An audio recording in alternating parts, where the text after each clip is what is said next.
I'm Laura. I'm gonna show you how beautiful Indonesia is. Zamrud Khatulistiwa.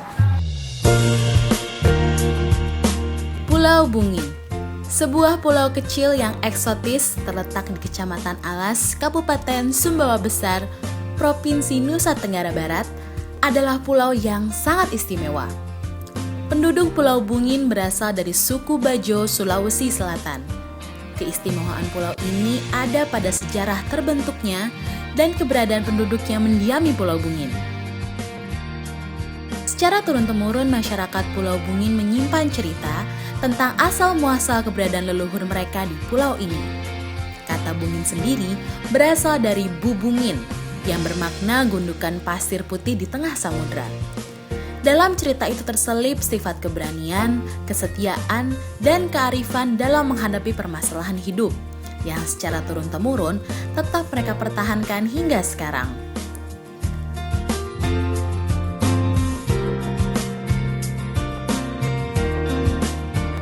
Pulau Bungin. Pulau ini sering dikatakan sebagai pulau terpadat sedunia. Pulau ini memiliki tradisi dan budaya yang unik.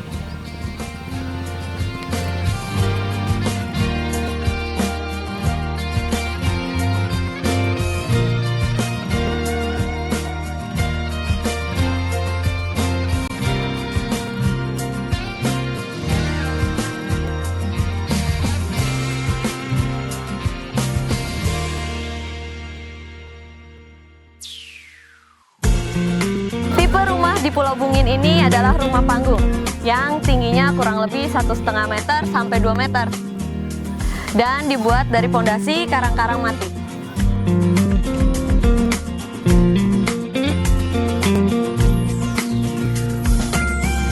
Misi Bang, boleh kenalan? Boleh. Nama saya Laura. Nama saya Tison. Tison, Bang Tison ya? Iya. Bang, boleh nanya-nanya sebentar nggak nih? Oh ya, silakan. Mengenai pulau ini. Boleh. Nah, awalnya terbentuk pulau ini gimana sih Bang? Kalau dari sejarah penuturan orang tua, dulu di sini sebagai tempat pengeringan ikan. Akhirnya dijadikan tempat hunian warga karena merasa nyaman hidup tinggal di sini. Selain dekat juga dengan mata pencaharian mereka sebagai suku Bajo, suku laut. Emang mata pencarian mereka apa aja sih Bang? Semua nelayan ya.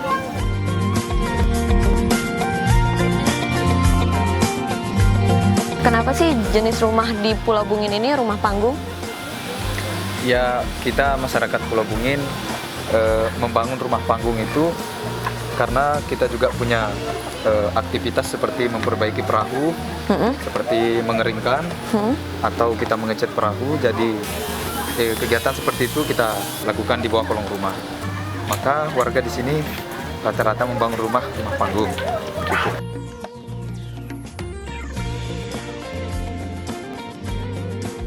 Perahu-perahu itu digunakan buat apa sih Bang? Memang di sini masyarakat nelayan biasa menaruh perahu di bawah kolong, nanti juga sebagai cadangan.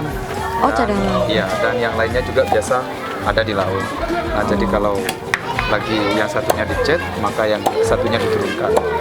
Sekarang kayaknya Bapak lagi perbaiki perahu, atau mungkin kita bisa langsung ngobrol sama Bapak. Boleh. Iya. Misi Pak. Laura, boleh nanya-nanya sebentar Pak tentang perahunya? Bapak dapetin material-material bahan kapalnya ini dari mana ya Pak? Biasanya dulu kita di pantai selatan Sumbawa ini, ke sana kita berlayar, langsung pulangnya bawa kayu. Oh, lucu juga ya.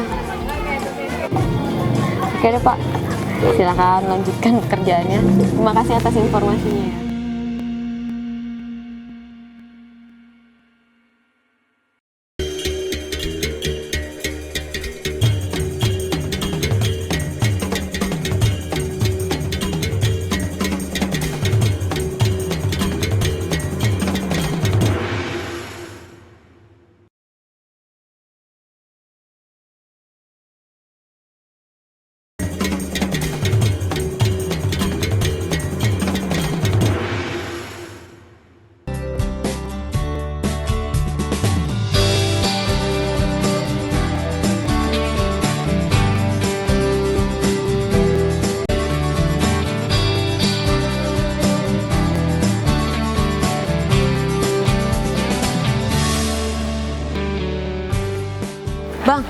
Di sini saya lihat tuh banyak kambing ya.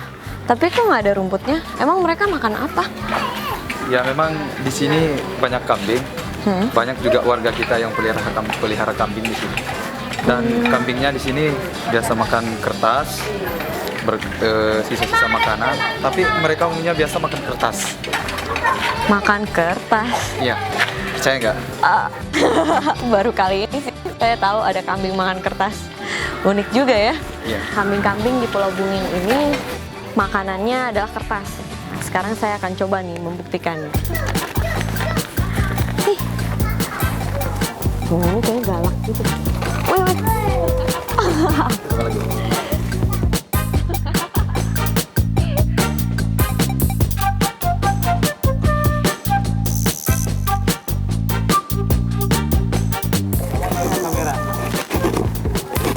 Wah, selain makan kertas, dia juga makan kardus.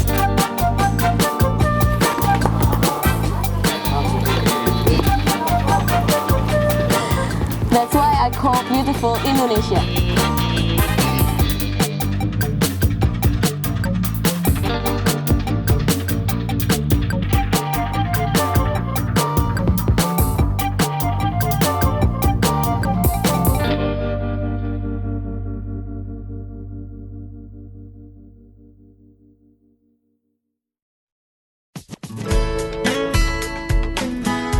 Berjalan di antara deretan rumah-rumah penduduk di Pulau Bungin seakan berada di antara tiang-tiang kokoh yang mendasari cara berpikir suku Bajo dengan berprofesi sebagai nelayan. Kita bisa melihat pemanfaatan ruang yang sangat efektif. Keterbatasan lahan membuat masyarakat Pulau Bungin memanfaatkan kolong rumah panggung mereka sebagai tempat untuk melakukan beragam aktivitas seperti memperbaiki atau membuat perahu kecil, memperbaiki jala, kandang hewan piaraan, warung, atau hanya sekedar balai kecil untuk duduk bersama keluarga.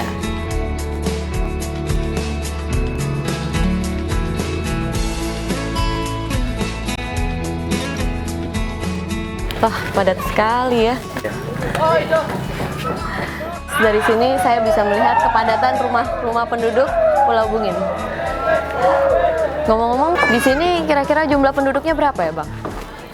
Kalau jumlah penduduk di sini ada sekitar 3.200 jiwa. 3.200 jiwa. Iya. Wow.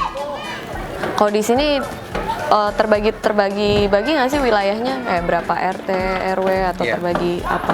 Ya betul, memang di sini kita bagi dari Desa Pulau Bungin ini kita bagi menjadi 15 RT. 15 RT. 15 RT dan ada 3 dusun.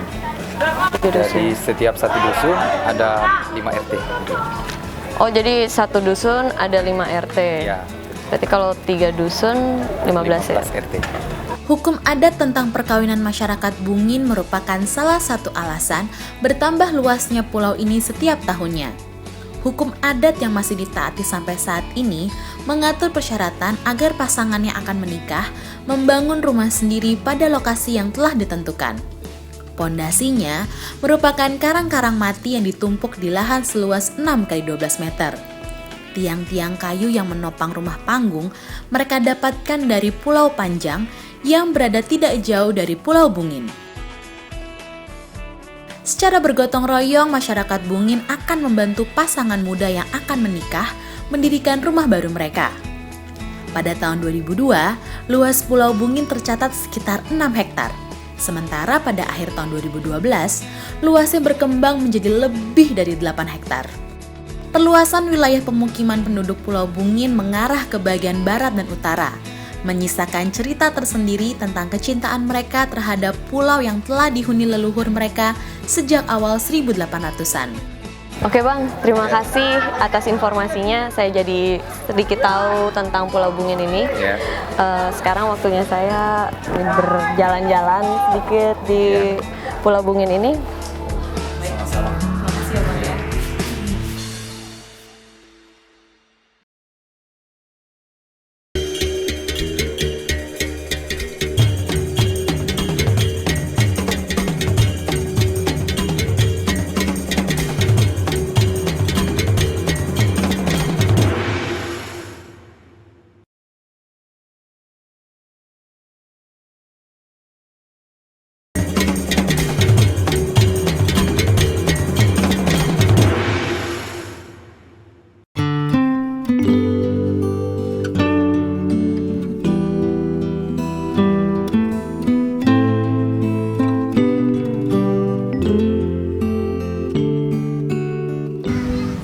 pasang di sini dapat dijadikan jalur untuk laut, seperti yang di belakang saya ini.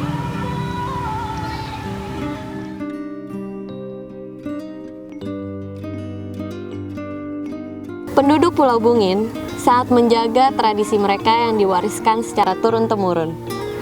Salah satu contohnya, saat mereka ingin menikah, mereka harus membangun pondasi seluas 7x12 atau bahkan 9x12 dari karang-karang mati, seperti ini.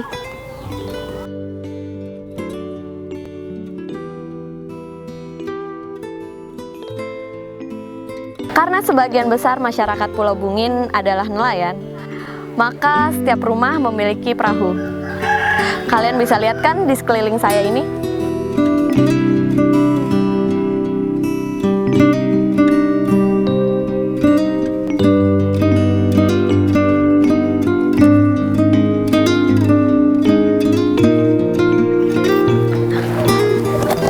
Mau diapain ini parinya? Mau dibakar. Mau dibakar. Masih lama? Masih.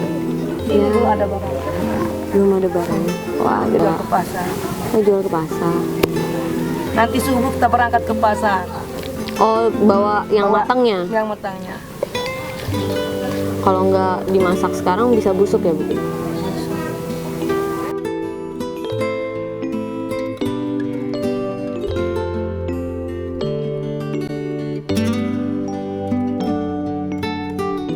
Guys, ternyata nelayan di sini menangkap hasil tangkapannya dan kemudian dikelola terlebih dahulu baru dijual ke pasar.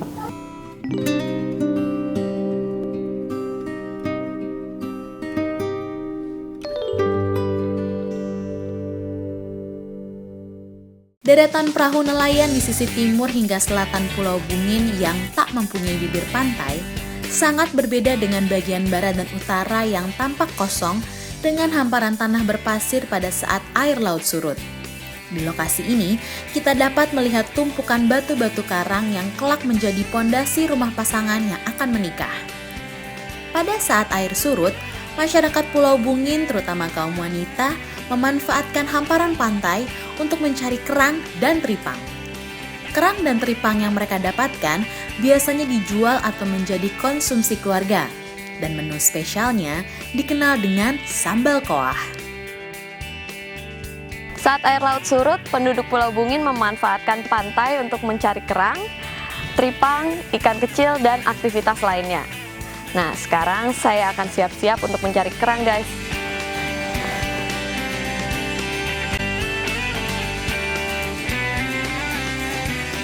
Misi, Bu. Ibu lagi ngapain nih? Dari kerang. Ini apa, Bu, namanya? Ya, kalau bahasa di sini dangko. Guys, ternyata kalau mau cari kerang harus pakai alat ini. Penduduk Pulau Bungin menyebut ini dangko. Taunya ada kerangnya gimana, Bu? Kan terasa nanti kalau ada itu kerang. Ya. Oh, akan nyangkut seperti itu ya, Bu ya? Bu, saya kok nggak dapet sih, Bu? Gimana sih caranya? Tapi gini, Heeh. kasih krop. Heeh. Nah, pasti nanti ada. Nah, Ya, ini kan tuh. oh. Guys, akhirnya saya bisa loh baru dapat satu kerang.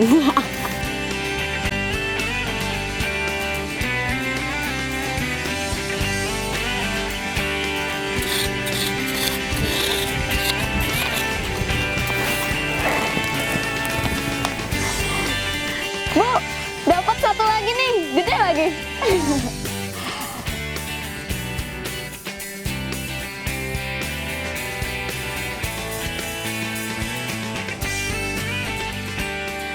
Guys, ternyata saya baru tahu kerang itu ada dua macam, yaitu denda dan kerang lela. Kerang denda ini artinya perempuan dan lela ini artinya laki-laki. Jadi ada kerang perempuan dan kerang laki-laki. Nah, kalau yang ini katanya isinya lebih dikit, tapi kuahnya lebih manis. Nah, kalau yang ini isinya lebih banyak. Ya.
sini saya juga dapat melihat biota-biota laut lainnya seperti bintang laut, kepiting, siput-siput laut, dan masih banyak lainnya deh.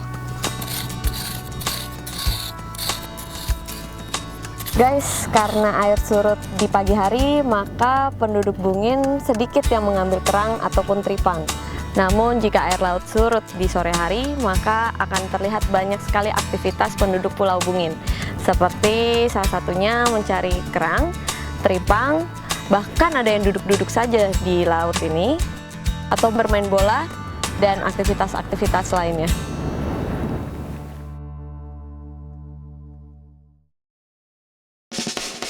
Ternyata tidak orang tuanya saja yang pandai menangkap ikan, tetapi anak kecilnya pun juga bisa menangkap ikan. Hanya saja jenis ikan yang mereka tangkap adalah jenis ikan hias, dan mereka menggunakan panah kecil. Nah, sekarang ada Bang Herman yang akan mengantarkan saya ke tempat anak-anak itu menangkap ikan. Abang tahu tempat di mana mereka biasa menangkap ikan? Ya tahu. Ntar kita ketemu sama anak-anak di sana di Pupuku namanya. Pupuku? Iya. Oh, oke. Eka. Itu Mbak perahunya, tarik. Yang ini Bang? Ya.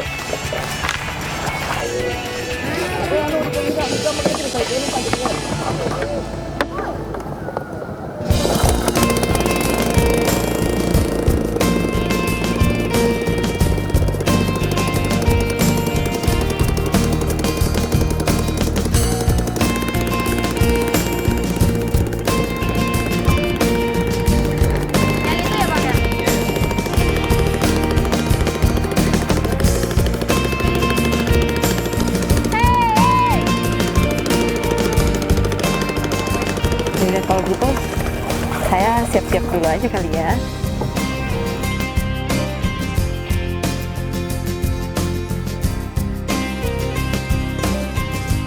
Sekarang saya akan bersama anak kecil dulu. Ya, saya bersama anak kecil. Udah benar-benar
Guys, lumayan juga nih tangkapan saya beserta anak-anak ini.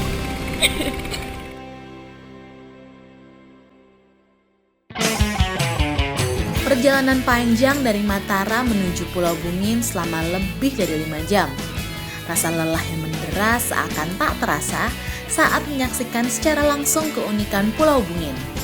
Pulau kecil yang dibuat manusia dengan reklamasi alami ini semakin menambah kekaguman saya terhadap keindahan dan keragaman Indonesia. Kemampuan untuk bertahan dari kondisi alam dan kesetiaan menjaga tradisi yang secara turun-temurun diwariskan leluhur menunjukkan rasa hormat yang tinggi terhadap norma-norma luhur yang mereka yakini. Kearifan masyarakat Bungin yang hidup selaras dengan alam juga mengingatkan saya untuk lebih mencintai lingkungan dan menjaga kelestariannya. How beautiful Indonesia!